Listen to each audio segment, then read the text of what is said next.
काय ग काजी? हा ऐकून राहिली? काय नाही बसले. कोणाशी चॅटिंग करते ग एवढी? मैत्रिणी. तू मला शिकवू राहिली काय? काय मला शिकवायचं काय माहिती त्यात? मला माहिती तुझं कोणासोबत लफडं चालू आहे. कोणासोबत? बाबा काही बोलू नको तिथे. कोणासोबत लफडं चालू आहे? कोणासोबत असं काही पण नको बोलू तिथे. मग त्या रक्षासोबत काय काय माहित राहते?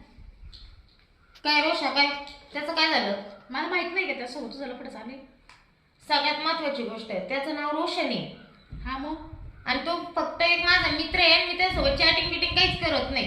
तू मला शिकवू राहिली का? हा तुझ्यापेक्षा 2 वर्ष आधी मी आलेली आहे. तू आता नको शहाणपणा शिकू मला. स्वतःचा मोबाईल दाखव बरं. काय आहे तुझ्या मोबाईल मध्ये? तुम्ही मोबाईल हात नाही लावायचं ते मम्मीला सांगून. हा मग आता तरी मम्मीला सांगून देशील काय तिथं मोबाईल पडेल होता ना. मी सगळं वाचलं त्याच्यामध्ये. हा तू का बरं माझ्या मोबाईल हात लावला? का पण लावलं म्हणजे त्या रुपया संग काय चालू होतं.